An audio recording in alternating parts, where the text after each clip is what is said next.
para as duas áreas, né? Porque se for para você analisar, dificilmente quem trabalha com soja vai querer trabalhar com floresta. E não tem como desenvolver para introduzir floresta plantada. Então, a alternativa que o setor florestal tem foi aderir ao sistema ILPF e se juntar às áreas de agropecuária para inserir esse sistema. Então, essa é a saída. A lavoura, ela também consegue entrar nesse sistema, ela pode gerar renda nos primeiros anos, você consegue fazer isso com sorte. Aí vocês observaram também no mini curso da Gabriela que ela comentou alguns manejos, algumas técnicas que devem ser adotadas. Ela comentou sobre o mercado, para você não cometer esse erro, né, de introduzir uma espécie em uma região que você está e não tem venda, não tem nenhuma serraria que trabalha material, então você acaba, entre aspas, tendo um prejuízo. Não que você tenha um prejuízo, mas você vai acabar vendendo a um preço, mas o retorno que ela vai te dar não vai ser daquela forma que você esperava. E hoje eu vou estar mostrando para vocês quais são as chaves para você escolher as espécies, né? Uma delas é a respeito sobre adaptação e adaptação climática. Você está trabalhando com uma espécie nova, não é porque ela se dá muito bem na região do estado de São Paulo, né? Vamos supor, na região aqui onde eu me encontro, na área de Silvíria e Ilha Solteira, que necessariamente ela vai conseguir desenvolver bem no Rio Grande do Sul, né? Tem alguns aspectos que tem que ser tomado em conta antes de você tomar essa escolha, para não correr o risco de você realizar um plantio e o desempenho dela não for aquilo esperado. Que eu vou estar apresentando aqui para vocês é o Esquizobalbum paraíba, o Guapuruvu, primo do Paricá, ambos são do mesmo gênero, o Esquizolóbio, né? Aqui no nosso sistema, o Esquizolóbio paraíba, eu juntamente com o professor Fábio, o Fernando e teve um amigo nosso que foi o Jean Gil, região atrás de diferentes matrizes, né? Foram 7 procedências que a gente foi. Em cada procedência coletamos pelo menos 3 matrizes, né? De cada procedência.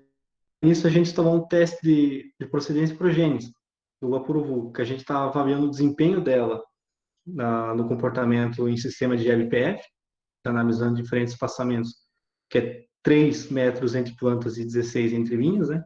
3 por 16, 4 por 16 e 5 por 16. E também nisso a gente já está selecionando alguns materiais genéticos para a produção de semente, né? Que seria a segunda geração, que é o primeiro grau de melhoramento da área florestal. Então, o Guapuruvu é uma espécie nativa brasileira, né? E a sua distribuição na faixa da Mata Atlântica inteira, né? Desde a Bahia até o Rio Grande do Sul. Ocorre também alguns fragmentos que ela está em transição com o Cerrado, que ocorre na nossa região do Sudoeste Paulista, né, que é a transição entre a Mata Atlântica e o Cerrado, há muita ocorrência de Guapuruvu. Ela apresenta um tronco cilindro, um fuste reto, apenas na copa, né, e ela também ocorre a desrama de forma natural. Ela apresenta uma madeira leve, de baixa densidade. A sua densidade é de 0,250 gramas a 0,300 gramas centímetros cúbicos. Então, é uma madeira muito leve, que acaba sendo atrativa para o produto final. Aqui sobre a adaptação e adaptação climática do Guapuruvu, né? Você encontra o Guapuruvu de forma natural de 10 metros a 900 metros ao nível do mar. Né? Isso ocorre de forma natural aqui no Brasil. E as precipitações médias anuais é de 1.100 milímetros, né, a 2.400 milímetros de chuva. Então, é nesses locais que você consegue encontrar o Guapuruvu. Então, observando, você consegue notar que há possibilidade de cultivar ela em faixa litorânea, assim como em lugares montanhosos, porque ela se adapta tanto a 10 metros a nível do mar como a 900. Isso é um ponto positivo muito bom. E a pluviosidade dela também. É uma espécie que precisa de uma pluviosidade média, né, que é 1.100 milímetros, mas ela também consegue se adaptar a lugares que ocorrem incidências muito fortes de chuva. E ela também, o interessante dela, que se deu muito bem aqui na nossa região, porque ela suporta temperaturas médias de 3 graus, as mínimas, e as máximas de 26,7 graus. Isso a média do ano inteiro. E no máximo 5 geadas por ano, né? Então é uma espécie que tolera geada, ela consegue se adaptar tanto no frio quanto ao calor. Então essa acaba sendo uma estratégia muito boa dessa espécie. E o seu aspecto silvicultural. O Guapuruvu pode atingir até 4 metros de altura em um período de 2 anos, né? Aqui no nosso experimento da FAIT que a gente realizou, ele alcançou, no terceiro ano que a gente tem, ele já está com 7 metros de altura e 16 centímetros de diâmetro. Lembrando que não é uma espécie melhorada ainda, então ela está tendo um incremento muito bom. E aqui em Ilha Solteira, que eu estou trabalhando com o Guaporuvu também, aqui é um pouco inverso de Itapeva, aqui é muito quente comparado a Itapeva. O frio daqui não é igual a Itapeva. E o verão daqui, o pico de chuva é muito maior do que na região de Itapeva. Ela já está com 4 metros em 5 meses. Então, isso mostra que é uma espécie bem versátil, que ela consegue se adaptar a diferentes condições. Na sua fase adulta, ela pode atingir até 30 metros de altura e ter um DAP de 100 centímetros. É o que eu acabei colocando 100 metros, mas é 100 centímetros. Pode atingir incrementos médio anual de 45 metros cúbicos hectariano. Isso foi Carvalho que citou. É uma espécie que tem o potencial para chegar nesse volume. Claro que você tem que fazer todo o procedimento de melhoramento florestal. É isso que a gente está tentando desenvolver na FAIT e aqui na Unesp de Ilha Solteira. Só que tem estudos que mostram o paricá, né, que é o primo, né, primo irmão do guapuruvu, que é uma espécie que produz desde 18 metros cúbicos hectariano até 27, que foi relatado na literatura. Tudo é questão do manejo e das condições que ela enfrenta, né? E um ponto chave que nós temos também em mente é tentar fazer um híbrido e o guapuruvu para o ganho de heterose, né? Que quando você faz um híbrido, geralmente ele tem ganhos em incrementos e condições também. Isso acaba sendo muito interessante. Aqui temos um produto madeireiro, né? Qual que é o foco do Guapuruvu, né? Que a sua madeira vai roliça. Um grande potencial para miolo de painéis compensados navais e, né, que é usado em carretas graneleiras, ou também para fabricação de canoa. E ela também pode ser empregada em embalagens leves de frutas, saltos para tamancos, brinquedos e parte de aeromodelismo. Aqui eu tenho uma imagem do compensado, que é feito do Guapuruvu, né? Aqui o emprego do compensado nas carretas graneleiras, né? Que é um compensado leve de resistência, a construção de uma canoa e o aeromobilismo, né? Vem ganhando muito mercado esse tipo de compensado com o paricá, e o Guapuruvu ele apresenta as mesmas características que o paricá, então ele tem o mesmo foco para a produção que seria o paricá. Como é que é esse mercado, né? Os maiores consumidores de esquizolampo é o consumo interno, né, que vem agregando muito ganho aqui na região do Sudeste, Centro-Oeste e Sul do país. Mas também ele apresenta um potencial para exportação como a Ásia, Estados Unidos e a Europa. O esquizolabo amazônico, né, é o mesmo gênero, né, então elas têm as suas madeiras são muito semelhantes. Então as duas têm a produção de laminado. Que o foco do Guapuruvu seria a produção de laminado, assim como é o paricá. O valor médio da madeira, cotado em pé de 2014 e 2015, está em torno de R$ 120 a R$ 140 o metro cúbico, né? E eu dei pesquisando alguns autores aqui, eles mantiveram esse número, né, sobre o preço do mercado da madeira. E lembrando ressaltar que em 2016 a Ambici ela fez essa reportagem, né, que o GoPro tinha um potencial para eles estavam observando que a área de plantio do gênero Schizolobium iria aumentar cerca de 15% devido a essa exportação, porque ela é uma madeira lisa, não apresenta nó. E para a produção de laminado, ela acaba sendo muito viável, né, por não ter esse nó. Então, o aproveitamento dela é muito maior do que as espécies concorrentes, que seriam o pinus ou até mesmo o eucalipto. E a vantagem dela é que é uma madeira de baixa densidade. Então, o adesivo, ele consegue penetrar muito bem na madeira. Então, acaba sendo uma madeira de fácil colagem. E por ela ser uma cultura foliosa, né, ela apresenta fibras na sua madeira, não é traqueídes igual pinos, a resistência mecânica dela é maior. Então, isso que atraiu ela para o uso de compensado, isso que vem chamando a atenção do paricá para o compensado e também mostra o potencial do Vaporvu para essa também de segmento. Além do Vaporvu que a gente trabalhou aqui, temos o IP amarelo, que é o Androanthus crisóticos, né? Esse IP amarelo é da nossa região, aqui da Mata Atlântica, né? Lá de Itapeva. Mas tem outros IPs também que podem ser empregados nesse sistema. É uma espécie nativa, de ocorrência natural em quase todo o território nacional. Segundo o Lourenço, 10 tipos de IP amarelo, né? Os mais comuns é o serratifóvia, o albus, o crisótrica, que é esse que a gente está trabalhando. Ele apresenta altura de... Esse IP amarelo ele apresenta altura de 4 a 10 metros, né? O tronco dele. E é um tronco que também tem de 30 a 40 centímetros de diâmetro. Esse do gênero O Androanthus é o menor dos IPs que apresenta. E a madeira dele é de alta densidade, uma alta durabilidade, de grande resistência ao ataque de organismos xilópicos e também de grande resistência ao apodrecimento. Então, ele tem uma madeira de um alto valor agregado, uma madeira nobre, podemos dizer assim. E aqui a sua adaptação climática é interessante observar que ele é de clima tropical e subtropical úmido, né? E subtropical de altitude. E ele ocorre em locais onde a temperatura média anual varia de 14 graus a 22 graus Celsius. Então, ele consegue também se adaptar a alguns lugares moderadamente frio e a lugares relativamente quentes, que se encaixa muito bem na região de Itapeva. E a sua precipitação média anual é de 900 milímetros, né, até 2.400 milímetros. Então, você pode observar que é uma espécie que consegue entrar em lugares, né, em ambientes que tem uma pluviosidade um pouco menor que a de nós, mas ele também consegue se adaptar a lugares que ocorrem um longo período de chuva, que é até 2.400 milímetros. Qual que é o aspecto subcultural dessa espécie? Inicialmente, ela tem um bom crescimento, né? Por isso que ela é considerada moderadamente lenta, porque ela pode alcançar 3,5 metros em 2 anos, né? O nosso experimento em Itapeva, quando ela tinha 2 anos de idade, ela estava com 3 metros. Então, ela chegou nessa média, podemos dizer assim, né? E segundo Carvalho, né, em plantio, a produção volumétrica máxima obtida por gênero dos IPs, né, em geral, foi de 6,60 metros cúbicos hectare ano. Então você vê que é uma espécie que tem um crescimento lento.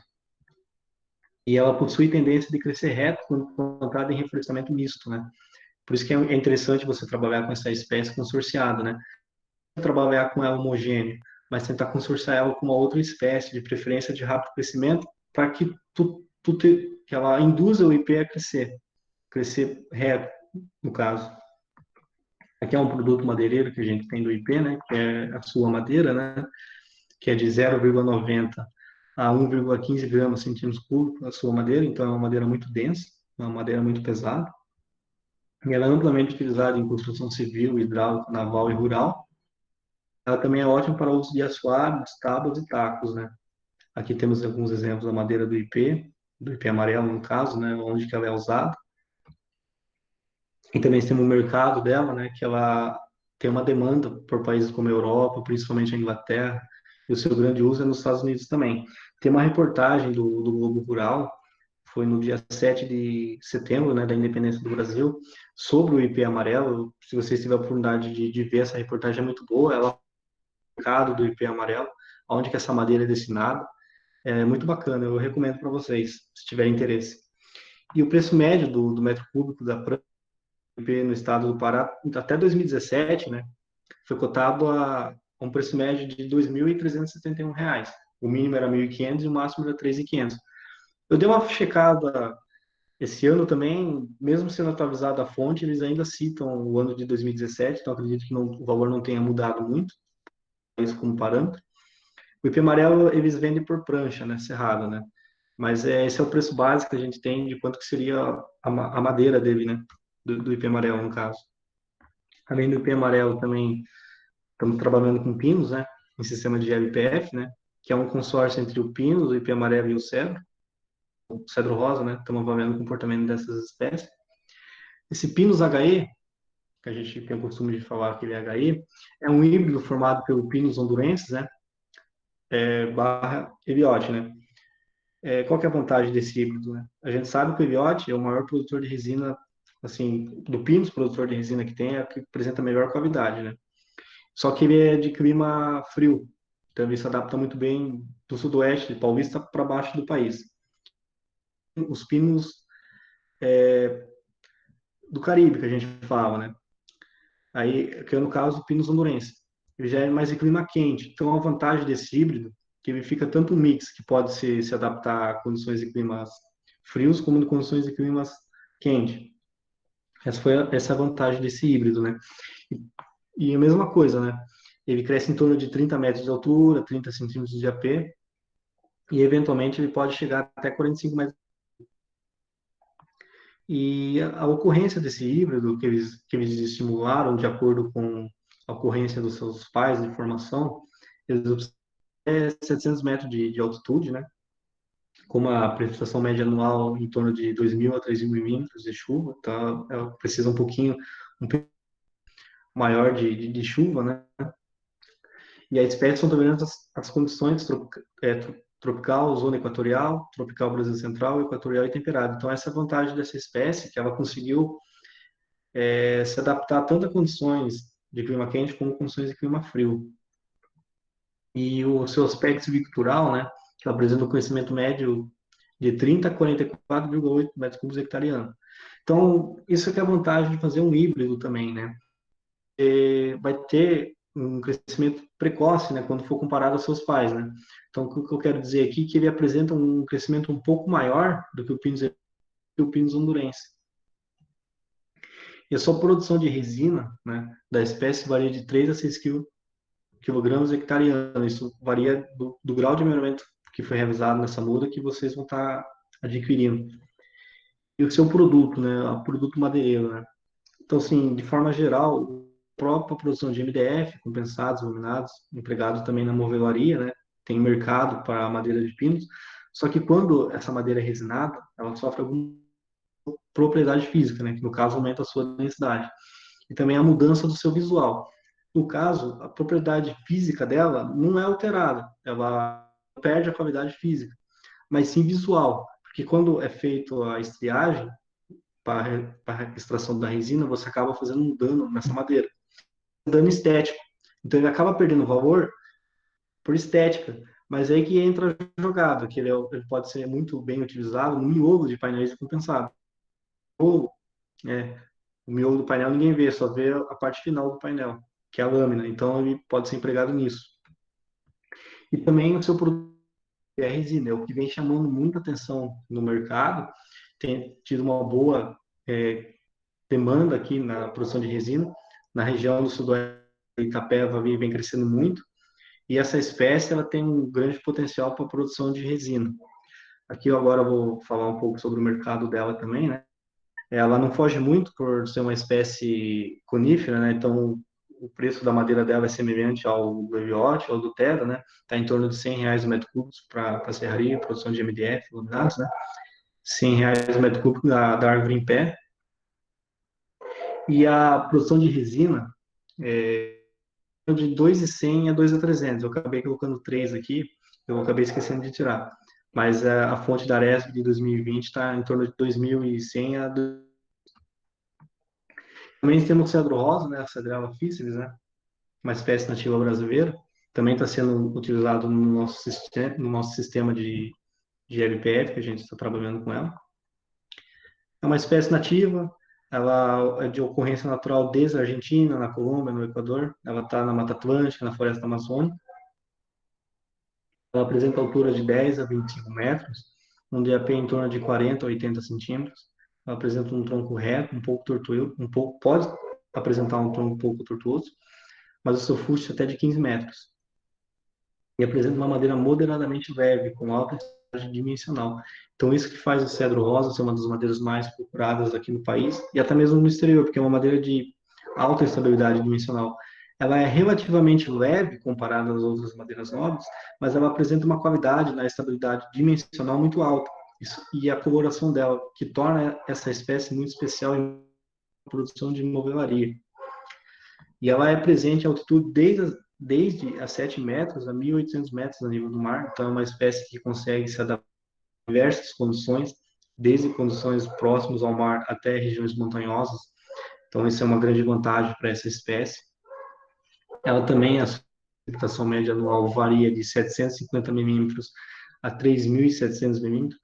Então, isso torna essa espécie muito atrativa por isso, que ela consegue adaptar em condições, em lugares que apresentam uma pluviosidade baixa, né, até lugares que apresentam uma pluviosidade muito alta, então é uma espécie muito bem flexível. E também ela é tolerante à geada, ela se adapta em temperaturas médias de 8 graus a 27 graus. Então é uma espécie que ela consegue se adaptar tão bem em regiões frias quanto a regiões quentes. Tanto é que essa espécie você encontra ela no sul do país, no sudeste, até mesmo na Amazônia, ela faz divisa com outros países próximos da Amazônia. Seu aspecto silvicultural. O incremento do cedro é muito variável, né? Cedro, né, que pode ocorrer nesse sistema. Mas eles têm um dado que é em torno de 3,25 metros cúbicos hectare ano. Tem alguns trabalhos que não teve a incidência da broca, chegou a crescer a 4,5 metros cúbicos hectareanos. Mas é essa faixa, não foge muito disso.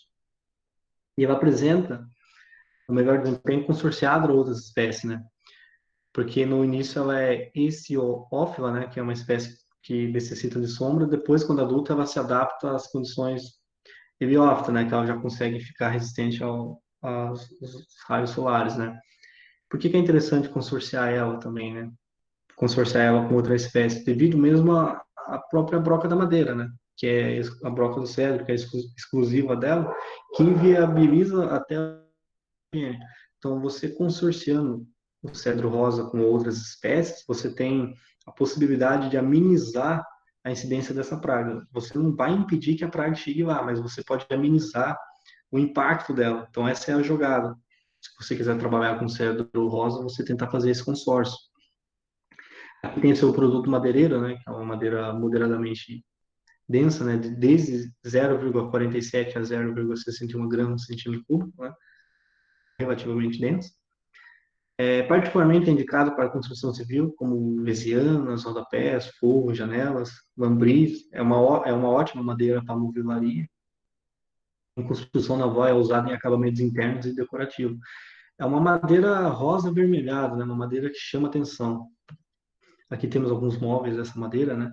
Ela é muito bem empregada, muito bem trabalhada, uma madeira de fácil trabalhar e de excelência estabilidade dimensional. O seu mercado, né? Ela é muito procurada no mercado interno, porque apresenta um alto valor agregado em seu uso para serrarias, para construção de mesa e móveis em geral. Aí, o seu preço da madeira no mercado, né? A madeira em pé, né? O metro cúbico dela em pé está em torno de 563,90, né? O metro cúbico em pé, quando eu falo, é quando você vende a árvore em pé, né? Você vendeu, você não é responsável por pagar para alguém cortar essa serraria, essa madeira no caso, você vendeu ela em pé. Isso quem comprou vai se virar no caso para cortar e desdobrar ela. A partir do momento que você serra essa madeira, você corta e desdobra essa madeira, o preço dela já aumenta muito. E o metro cúbico dessa madeira serrada está em torno de R$ 2.138. É o preço médio, né? Varia tanto para mais quanto para menos, mas é um preço padrão, eu posso dizer assim. Além do cedro rosa, nós também temos a ciliata, que é o cedro australiano.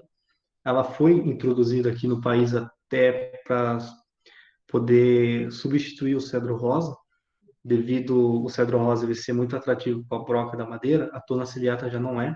Ela tem essa resistência, não é atrativa para a broca da madeira. Então, essa é a vantagem da tona ciliata. É uma espécie que veio para substituir o cedro rosa. É originária da Austrália, como o próprio nome fala, né? Ela pode crescer a 50 metros de altura e é na sua fase adulta, né? E até 2 metros de diâmetro, né? É claro que para ela chegar nesse porte, ela vai durar né? Mais de 50 anos. E possui um tronco reto, apresenta folhas apenas na copa, podendo apresentar sapopemas na base. E também a sua madeira é fácil, e uma madeira fácil de trabalhar e de um alto valor agregado, devido à sua semelhança com o cedro rosa. A sua adaptação é climática, né? É desde 800 a 1.800 milímetros, então é uma espécie que consegue se adaptar a regiões com baixa pluviosidade até pluviosidade média, diferente do cedro rosa que consegue se adaptar a locais com alta incidência de pluviosidade. O cedro australiano ele se adapta a regiões com baixa pluviosidade a pluviosidade. E também a sua temperatura fica em torno de 20 graus a 26 graus. Eles falam que é a temperatura ideal para você ter o melhor aproveitamento da produtividade do cedro australiano. Mas ela também é uma espécie que você consegue produzir ela em temperaturas baixas, né? Ela suporta temperaturas abaixo de 0 graus. Ela suporta, não quer dizer que ela vai sobreviver se o ano inteiro for 0 graus naquele lugar. Então, eu não vou levar ela no Polo Norte, mas eu posso levar ela numa área que no inverno, por exemplo, em uma semana inteira ela fica a 0 graus, por exemplo. Então, eu consigo, nesse lugar, introduzir ela. Mas, como eu falei, a maior produtividade do cedro é encontrado nessa temperatura, em torno de 20 a 26 graus, que ela consegue se desempenhar melhor. Mas ela é tolerante à geada também e também consegue se adaptar a lugares de baixa temperatura. E também ela apresenta um bom crescimento, desde 500 metros a 1.500 metros de altitude. Então, você consegue produzir essa espécie a partir dos 500 metros de altitude, né, a 1.500 metros. Então, você geralmente é mais indicado para lugares assim, alta altitude, podemos dizer, então. E o crescimento dela, né, o seu aspecto estrutural, ela atinge, em 10 anos, ela pode atingir 150 metros cúbicos hectare ano. Então, ela tem um crescimento médio de 15 metros cúbicos hectare ano. E ela pode ser consorciada com outras espécies quando jovem também, porque ela tolera sombreamento. Assim como o cedro rosa, ela também pode ser consorciada com outras espécies. Esse é o seu produto madeireiro, é a finalidade, é o mesmo fim do cedro rosa. Eles apresentam a mesma característica, né? A densidade também é muito próxima, né? Varia de 0,46 a 0,64 gramas por centímetro cúbico. E também apresenta uma coloração marrom avermelhada, é de uma boa durabilidade, de fácil secagem e um ótimo armazenamento. No mercado, né, devido ao aumento da sua demanda, devido à sua semelhança com o cedro rosa, tem uma grande procura. E também para exportação. É uma madeira que é muito bem exportada em países como Estados Unidos e Europa, por causa do acabamento interno que eles fazem, né? O acabamento interno que eu falo é em casas, em construções, em cruzeiros. E a grande procura por arquitetos e empresas navais na decoração interna, e o valor médio da madeira está cotado de R$ 2.283. É a madeira serrada. O preço dela em pé é o mesmo preço do cedro rosa. A vantagem até de você estar trabalhando com o cedro é que ela tem um incremento em metro cúbico maior do que o cedro rosa. Aqui é alguns fins do produto madeireiro que é muito empregado, né? É utilizado também para instrumentos musicais e é utilizado para decoração de casa, janelas, né? Decorações em casas, paredes. Então é uma pegada nessa parte. Aqui temos o mogno africano, que é uma espécie que estamos trabalhando no nosso sistema de LPF também. É a última espécie que eu vou estar é uma árvore grande, que pode chegar até 40 metros de altura e ter um diâmetro de 2,10 metros. Lembrando que ela é uma espécie longeva, é uma espécie de crescimento longo e de longevidade alta, né? É uma espécie que vive por muito tempo. Por isso que ela consegue chegar a um tronco de 2,10 metros, né? Apresenta um tronco retilíneo, apresenta um fuste comercial livre de ramificações até os 60 metros, ou seja, ela tem o tronco, né, um tronco reto, e só tem galhos na copa, isso é muito bom, que tecnicamente ela não vai apresentar nó na madeira. E essa madeira é muito dura, de alta densidade e ótima durabilidade natural. Como é que é a adaptação hidroclimática do mogno africano, né? A espécie que a gente está trabalhando é o Caiá ivorensis, né? Só que ele foi mudado de nome. Eu vou voltar um pouco o slide aqui, porque no início, quando a gente introduziu ela, essa espécie era Caiá ivorensis. Aí, ano passado, já mudaram de nome, é Caiá grande folha, né? Por questão taxonômica, morfologia da folha, eles ficam mudando o nome científico. Nossa adaptação hidroclimática para esse caiá que a gente está trabalhando, para esse mogno africano, ocorre desde o zero a 450 metros acima do nível do mar. Então, você consegue trabalhar com essa espécie em regiões próximas, litorâneas, de baixa altitude, até 450 metros do nível do mar. Itapeva, a gente encontra em torno de 600 a 650, 670 metros de altitude, e a gente introduziu um mogno lá. Ele está respondendo bem. É claro que, talvez, se ele fosse introduzido em uma região de 450 metros do nível do mar, o aproveitamento dele, a produtividade dele seria maior. Mas no nosso sistema, ele tá perspectiva, positivamente. E o mogno é uma planta que se adapta bem em regiões com médias de 1.200 milímetros a 2.500 milímetros por ano. Então, ele precisa de uma pluviosidade média, relativamente média, mas ela também consegue se adaptar a lugares com um grande período de pluviosidade. E também a sua temperatura para um bom desempenho, onde o aproveitamento dele consegue ser maior, é dos 13 graus aos 43 graus, né? Consegue ter o melhor aproveitamento da espécie. Mas ela conseguiu se adaptar bem às condições de Itapeva Porém, quando jovem, a geada acaba retardando um pouco o seu crescimento, mas agora ela vai completar um ano, em setembro, ela já está um pouco mais tolerável à geada, já está conseguindo se adaptar um pouco mais. Silvicultural, né? Ela apresenta um rápido crescimento, inicialmente, toda espécie de crescimento lento, inicialmente ela sempre vai com um incremento, e ela pode ser consorciada com outras culturas, como café, citros e outras espécies florestais de rápido crescimento. E a produtividade varia de 8 a 10 metros cúbicos hectare ano. Tem estudos que mostrou que ele chegou a 15 metros cúbicos hectare ano, que foi um clone que eles desenvolveram. Mas a produtividade dela, o mínimo pelo menos é 8. Então, se você está num lugar que não atende todas as condições necessárias para ela, ela vai conseguir produzir hectare ano. Mas se você está dando um lugar, um clima para ela que é favorável para o seu desempenho, ela pode chegar a 10 até mesmo 15 metros cúbicos hectare ano. Então, essa é a jogada de quando você for escolher uma espécie. Entender a adaptação e adaptação climático dela, as condições que ela precisa para desempenhar. Porque se você plantar uma árvore em qualquer lugar, ela cresce. Pode ter certeza que ela cresce. Mas não quer dizer que ela vai crescer rápido, né? Não quer dizer que ela vai atender aquela expectativa que você quer. E o seu manejo pode ser maior também. Então, por isso que é interessante você entender o comportamento dela, se o seu local de origem é adapta a ela ou não. Aqui tem o seu produto madeireiro, que é uma ótima qualidade, durabilidade aos ataques de organismos xilófagos e alta tolerância ao clima. Ela apresenta uma densidade básica de 0,674 gramas por centímetro cúbico, né? 0,67 gramas por centímetro cúbico. É uma madeira nobre, é empregada para empresas de movelaria e serraria. O mercado dela, né? Os maiores consumidores assim da madeira do mogno africano, além do Brasil, o mercado interno, são os países europeus como a Inglaterra, a Alemanha e os como o Canadá e os Estados Unidos. Então, boa parte da madeira do Brasil que é plantada aqui do mogno e ela é serrada, ela é vendida para esses mercados, que eles que têm um interesse maior no uso dessa madeira. Essa madeira nobre é muito utilizada em acabamentos internos de casas, carros luxuosos e cruzeiros, né? Então, são nos países europeus e nos Estados Unidos que é feito aqueles carros luxuosos, né? Que utilizam aquelas madeiras nos painéis, né? Como a Land Rover, esses países europeus que são feitos aqueles cruzeiros que as pessoas viajam para conhecer o mundo, para viajam nas costas litorâneas, né? Que geralmente esse acabamento interno desses cruzeiros são de madeira de mogno. A estimativa é entre 18 a 20 anos para uma árvore atingir 1 metro cúbico de hectare ano.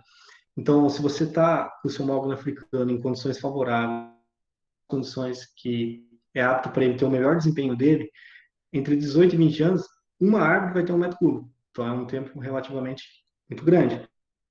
Que ela é vendida é de R$ 2.000 a R$ 2.500. Então, você realmente vai vender uma poda a R$ 2.000 a R$ 2.500.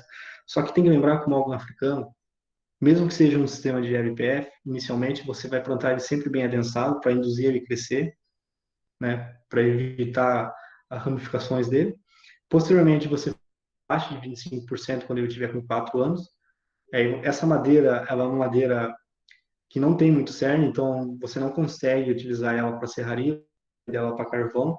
Então o preço dela é em torno do mesmo valor que é vendido para carvão comum, o preço de madeira de carvão. E quando ela atinge 10 anos de idade, você faz um outro desbaste de 25% novamente. Aí essa madeira você já consegue utilizar ela para palanque. Mas mesmo assim, a qualidade do cerne dela ainda não é tão grande quanto anos. Então por isso que o valor dela agregado é bem baixo ainda. Quando ela atinge seus 20 anos, que é o corte final, que você vai esperar, aí sim que vai vir o lucro. As pessoas se assustam quando vê um álbum africano, né? O valor dela, né? Mas esquece que tem um tempo atrás disso. E é um investimento, uma poupança. Então, como eu estava falando inicialmente, essas espécies florestais, elas têm um foco para o sistema de LPF, né? Elas podem ser consorciadas com gado. O produtor, ele vai ter que esperar. Na verdade, o pecuarista, ele só tem a ganhar, porque ele tem benefícios no seu sistema de estar trabalhando com árvore e depois ele vai ter uma renda extra. Então, para ele esperar 20 anos por essa madeira, que está ali, não está atrapalhando, só está ajudando, não está tomando área dele, então ele só tem a ganhar. Então, a espécie que nós estamos trabalhando, tem outras espécies que apresentam o mesmo potencial, que é a cássia australiana, que é muito plantada no Rio Grande do Sul, a bracatinga também, Essas espécies são plantadas no Rio Grande do Sul porque elas são tolerantes a geadas. E tem lugares que o eucalipto urofila, o eucalipto grande, no Rio Grande do Sul não consegue se adaptar. Então, eles usam essa espécie como alternativa para a produção de carvão e para a produção de celulose. Só que eles usam como alternativa, porque eles não conseguem introduzir o eucalipto lá. Então, essa é a minha apresentação que eu queria abordar para vocês, mas mostrar mesmo que essas espécies têm um potencial, mas ela só vai ter o seu potencial se você introduzir ela no lugar certo. Tinha um produtor, né, um autônomo, na região de Itapeva, ele nos consultou, ele queria introduzir teca. Ele queria introduzir teca numa cidade chamada Nova Campina, que é da nossa região do Sudeste. Essa região, a altitude dela, latitude e altitude, não bate com a da teca. Fora que nessa região ocorre geada, e a teca não é tolerante a geada. Então, eu expliquei para ele esse aspecto, que não seria interessante ele trabalhar com a teca, porque é uma madeira de crescimento lento. Então, na nossa região, ela teria um crescimento mais lento ainda, fora que o risco de perder a sua floresta devido à geada. Então, eu recomendei para ele, então, que ele poderia trabalhar com o cedro australiano. Então, essas eram as espécies que eu queria e a jogada de como escolher uma espécie para o seu sistema. Obrigado por todos terem assistido também a minha apresentação. Certíssimo, então hoje encerramos. Vamos abrir agora então para as questões com a Hilária, né? A primeira é: qual a vantagem de se implantar um sistema de LPE com componente florestal em comparação com a pastagem solteira? Então, como o Evandro ele comentou inicialmente, quando você introduz uma floresta num sistema de LPF, vamos dizer que uma área solteira, você pode pôr em torno de 3 a 4 cabeças de gado por hectare. Daí você acha que é muito pouco, né? Nossa, só vou por 4 gado por hectare, né? Mas quem é pecuarista tem em torno de 100 hectares. Então, aí você multiplica 4 vezes 100, né? Então, eu estou dando esse exemplo. Tecnicamente, você perde espaço, mas você ganha em qualidade no pastejo, em qualidade em microclimatização ali, que você consegue elevar esse número. Você pode colocar em torno de 3 gados a mais do que o convencional. Então, você perde um pouco de área, mas você ganha em quantidade de animais, fora que a conservação da pastagem é maior. Então, isso que torna muito interessante você trabalhar com floresta, quando você consorcia a floresta e a pecuária. Ok. Sobre a espécie de pinos, visto que a grande porcentagem de lignina nas acículas desta espécie dificulta bastante a sua decomposição. Isso não vai atrapalhar ou impedir aí a produção de forragem de pastejo? Então, o Pinus é muito interessante isso, que ele começa realmente as cículas caírem quando ele está em torno de 6 a 7 anos. E o espaçamento influencia muito, né? Quanto mais adensado o espaçamento, maior a quantidade de acícula que vai ter, maior será a alelopatia. Quanto maior for esse espaçamento, menor a quantidade de acícula, então menor vai ser esse efeito. Em sistema de LPF, com o pino, se for para pensar em resina, no sexto, sétimo ano, você consegue introduzir o gado ali. A partir do momento que você está resinando, é interessante você tirar o gado, porque o gado é um animal curioso. Mesmo que tenha um pasto bom, ele tem um risco de ir lá e querer mexer na resina. Então, esse intervalo para a pecuária, quando o pinus vai começar a produzir a cícula, você já está tirando o gado. Então, esse consórcio que a gente observou. E também o espaçamento é muito alto. Claro que vai ocorrer a alelopatia, mas não é da mesma forma que ocorre dentro de uma floresta. Ok. Qual o tempo de retorno para após a implantação desse sistema? Depende da espécie que você está trabalhando e como que você está trabalhando ela, né? Se você está trabalhando com a interação de lavoura, no seu segundo ano você já paga todo o custo de instalação, se você está trabalhando com lavoura nesse sistema. Mas se você está trabalhando com a pecuária, é a partir do terceiro ano que você vai ter a renda ali, porque o gado só pode entrar em torno de 2 anos. Então, tudo vai depender do sistema que você está trabalhando e quais espécies você está utilizando. Tem madeiras que eu consigo corte final com 5 a 7 anos, né, que é o caso do paricá, guapuruvu. mas tem madeira que eu tenho que demorar 20 anos. Se for pensar no retorno florestal, é em torno de 5 a 20 anos. Mas em torno do sistema em si, a partir do segundo ano, você já consegue ter retorno. Dentro do sistema de LPF, seria melhor trabalhar com espécies florestais apenas ou trabalhar com um mix de mais de uma espécie? Aí também vai depender do foco da sua região, né? O local que você trabalha, né? Posso dar um exemplo da nossa região. Ela tem mercado para espécies de rápido crescimento, como o guaporuvu, e tem mercado para espécies de crescimento lento, o cedro rosa ou o mogno africano, até mesmo o cedro australiano. Essa é a jogada. Na nossa região, eu acredito que o consórcio seria muito bom, porque você teria um retorno florestal rápido, né? Com 5 a 7 anos você teria um retorno florestal rápido. Fora que essas espécies de crescimento rápido, elas serviram como tutores para aquelas espécies de crescimento lento, que elas vão induzir que essas espécies de crescimento lento tenham um crescimento monopodial, porque elas vão estar cercadas com a sombra, né? Então elas vão ter aquele famoso, ela vai atrás de luz, vai induzir que a espécie cresça. Aí você preparou essa espécie para climatização do solo, no caso. Aí, no caso delas, não vai demorar tanto, igual demoraria se fosse um retorno homogêneo, porque você já teve o retorno das espécies de crescimento rápido, e posteriormente você vai ter essas espécies nobres daí. Essa seria a jogada. Das espécies que foi citada, qual teria o melhor custo-benefício visando produtividade dentro do sistema e quais as pragas podem afetar essa produção? Entendi. Assim, se eu estou pensando em sistema de lavoura, eu quero trabalhar com lavoura e floresta. Então, eu tenho que pensar em trabalhar com espécies que têm um crescimento de copa pequeno, aquelas espécies com copa rasa, que dificilmente produzem alto teor de sombra naquela área, para eu aproveitar o período de lavoura maior. Mas se eu estou pensando em pecuária, a partir do segundo ano eu já quero trabalhar com gado, eu tenho que pensar em algumas espécies que têm benefícios para pastagem. O paricá, o guapuru, cássia australiana são espécies que são fixadoras de nitrogênio. O paricá e o guapuruvu são fabáceas e as alpináceas, né?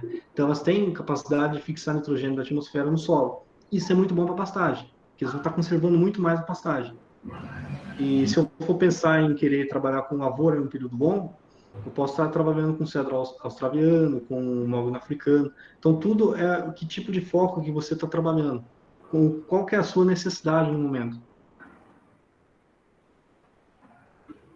Foco aqui foi. Quais características essenciais para a escolha dessa espécie para o LPF? Isso aqui eu acho que talvez de acordo com a finalidade, tudo que já foi falado, né? Mas se puder dar algumas características principais. Então, eu acredito que seja o mercado da sua região, né? Se essa espécie ela vai ser bem recebida nesse mercado, e também a adaptação climática.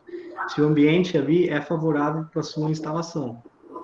Foi igual aquele exemplo que eu dei para a teca, né? A teca é uma espécie de crescimento lento, né? Mas ela se adapta a regiões de alta pluviosidade e um clima quente.